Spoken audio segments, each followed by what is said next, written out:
নমস্কার, আমি পূজা। অচল আয়তনের নতুন একটি ব্লগে আপনাদেরকে স্বাগত। আজ সোমবার। আজ থেকে আবার একটি নতুন সপ্তাহ শুরু। নতুনভাবে কাজগুলোকে শুরু করতে হবে। তো সকালে উঠেই সবার প্রথমে আমার প্রথম কাজ ঠাকুরকে প্রণাম করে দিনটা শুরু করা ও তারপরে ছাদে গিয়ে কিছুক্ষণ গাছেদের সাথে সময় কাটানো। আর তার সাথে এখন পাখিগুলো আমার বন্ধু হয়ে গেছে, চেনা হয়ে গেছে। আমি ছাদের দরজা খুললেই তারা জানান দেয় তারাও আমার জন্য অপেক্ষা করছে, তারাও উড়ে যায়। সকালের আকাশটা আজ মেঘলা, তার সাথে এক অদ্ভুত অন্যরকম হাওয়া, যে হাওয়াটা জানান দিচ্ছে যে আমাদের আর বেশিক্ষণ অপেক্ষা করতে হবে না, বৃষ্টি এবার আসবে। আর গাছগুলো একটু তৃপ্তি পাবে, আর তার সাথে আমরাও একটু শান্তি পাবো, যার জন্য আমরা এতদিন ধরে সবাই অপেক্ষা করে বসে আছি। সে এবার আসবে। দেখুন গাছগুলো কেমন আনন্দে হাওয়ায় দুলছে। আমি এই গাছগুলোর সাথে থাকলে অদ্ভুত এক আনন্দ পাই, আর সারাদিনে সমস্ত ক্লান্তি দূর হয়ে যায় এদের কাছে এসে। আর দিনটাও শুরু হয় এক নতুনভাবে, পজিটিভ অনুভূতি পাই। ঠিক যেমন বলুন তো, এরা রোদে বলুন, ঝড়ে বলুন, বৃষ্টিতে বলুন, নিজেকে যেমন শক্তভাবে দাঁড়িয়ে রাখে, কাউকে বুঝতে দেয় না এদের কষ্টগুলো। আমরাও তো এরকম হতে পারি গাছেদের মতো, তাই না? দেখুন কি সুন্দর আমার বেলফুলগুলো, একসাথে 4-5টা করে ফোটে।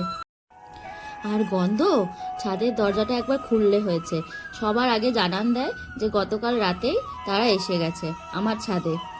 আর এই ফুলগুলো জানেন, অদ্ভুত এক হাওয়া দিল। আমি তুলতে চাইছিলাম না, হঠাৎ করে একটা ফুল এসে আমার হাতে, তো কি করব, সব ফুলগুলোই তুলে নিলাম। সকালবেলা সুন্দর পরিবেশটা অনুভব করতে বেশ ভালোই লাগে আমার। দেখুন সব ফুলগুলো হাতে নিয়ে আমি একটু বেলফুলের সুবাসটা নিচ্ছি, আর তার সাথে উপভোগ করছি এই মিষ্টি হাওয়াটা। দেখুন পাখিগুলো কেমন উড়ে যাচ্ছে। জানেন, বিকালবেলা আবার যখন আসি তখন ঠিক এই পাখিগুলো যখন ঘরে ফেরে আবার আমাকে বলে যায় তারা। সব চেনা হয়ে গেছে আমার। আমি কেমন দেখুন বোকার মতো সময় কাটাচ্ছি। ওদিকে আমার ছেলের আবার স্কুল আছে, এবার নিচে যেতে হবে, তাই গাছগুলোকে একটু জল দিয়ে এবার আমি নিচে যাব।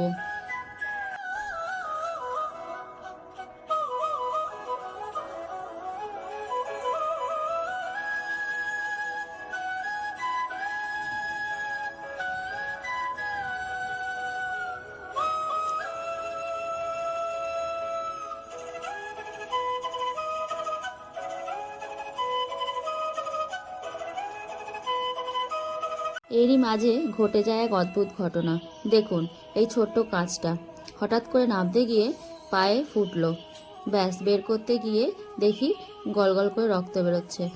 কি করব বুঝে উঠতে না পেরে তারপর তাড়াতাড়ি করে বসে পড়লাম। আর ওদিকে দেখুন ঘড়ি কাঁটা ঘুরতে শুরু করেছে। আমার ছেলের স্কুল আছে, ওকে ওর তুলতে হবে, ওর স্কুলের ব্যাগ রেডি করতে হবে, অনেক কাজ বাকি। আর এদিকে রক্ত বন্ধ হচ্ছে না। আমি চেষ্টা করছি বন্ধ করার কোনো রকমে। দেখুন আবার কাজটা বের করতে গিয়ে আমার হাতটাও গেছে কেটে। সবই প্রায় একসাথে, কিন্তু কি করা যাবে এখন, এসব ভাবলে চলবে না। কোনো রকমের রক্তটা বন্ধ করে তারপরে আমি ছেলেটাকে তৈরি করব।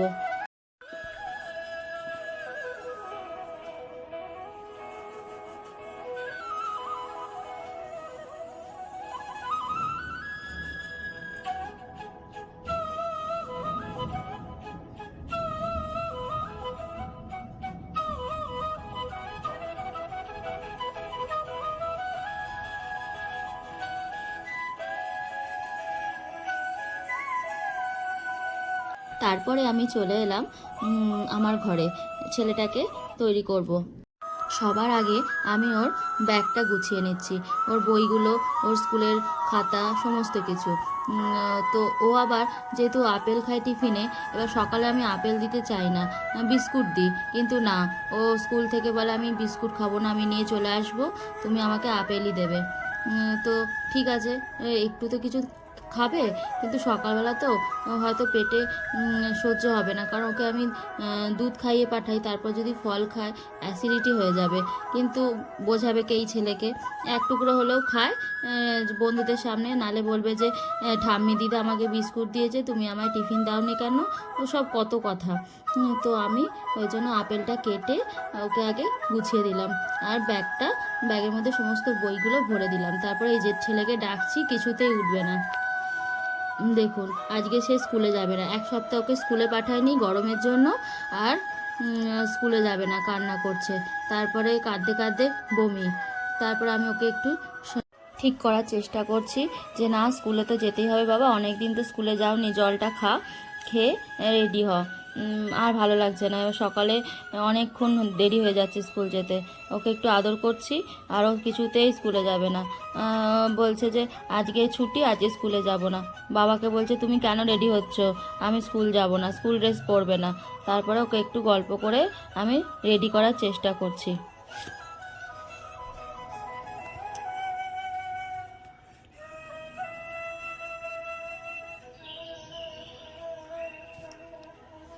মায়েদের যে কত রকমভাবে তার বাচ্চাদেরকে ভোলাতে হয়, পৃথিবীর সব কিছুই হয়তো তার বাচ্চাদের জন্য হাজির করে।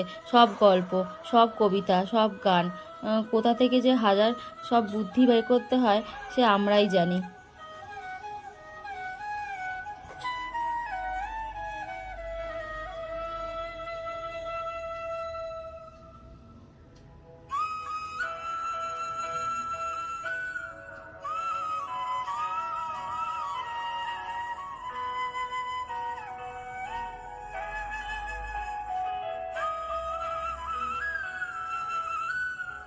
তারপরে অনেক কষ্টে একটু রেডি করার চেষ্টা করছি।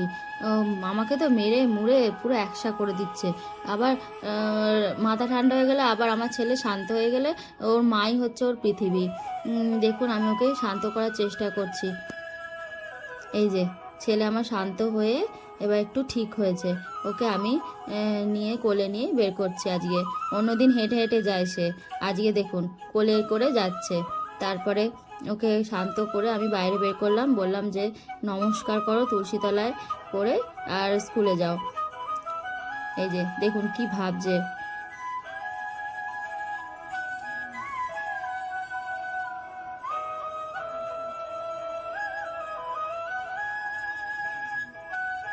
দেখলেন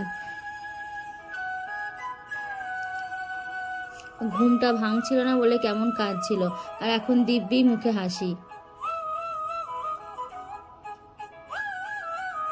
তারপরে আমাকে আদর করে সে স্কুলে চলে গেল। আর স্কুলে গিয়ে একটুও কাঁদে না, দিব্যি ঘরের ক্লাসে ঢুকে যায় আন্টিদের হাত ধরে।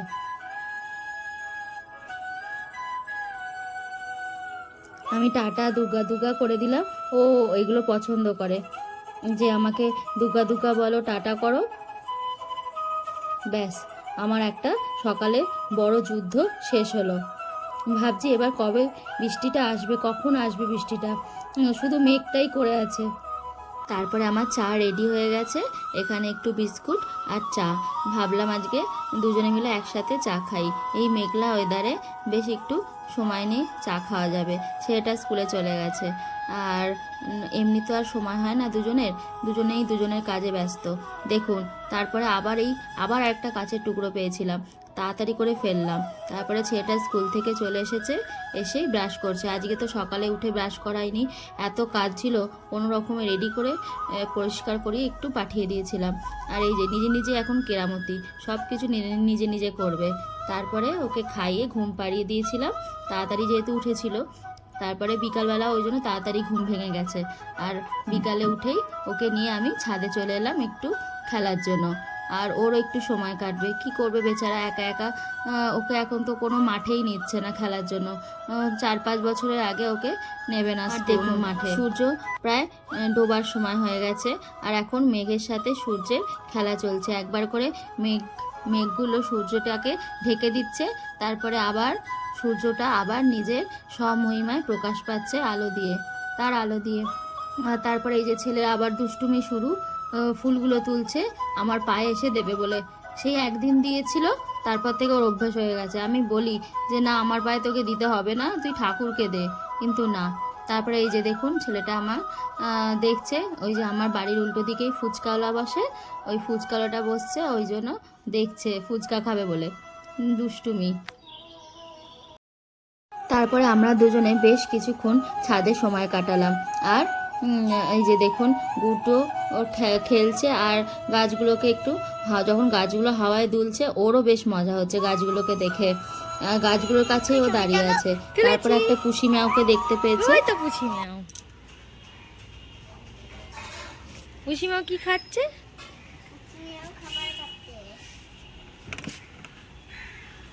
তুমি উঠতে পারবে না।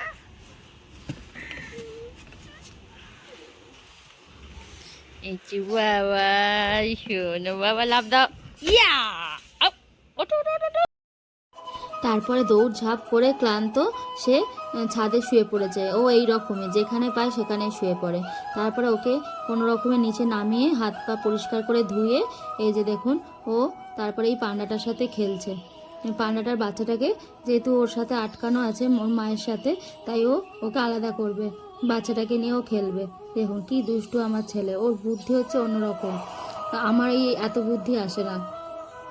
তারপরে সকালে আমি আমার ছেলের জন্য একটু ম্যাঙ্গো ফালুদা বানিয়েছিলাম। ও অনেক দিন ধরে ম্যাঙ্গো আইসক্রিম করছিল, তো ভাবলাম বাড়িতে যখন আছে ওকে বানিয়ে দিই, তাই কাটা হাত আর পা নিয়ে ওকে বানিয়ে দিয়েছিলাম। একটুখানি খেয়েছিল, আসলে ওর মুখে যদি বাদাম পড়ে ও খেতে চায় না। তারপরে ওকে একটু দেখুন দুষ্টু তো, লিখতে চায় না, অন্যরকমভাবে লেখানোর চেষ্টা করি রোজই, যাতে একটু মনটা বসে পড়ায়। এত দুষ্টু এত চঞ্চল ছেলেটা আমার।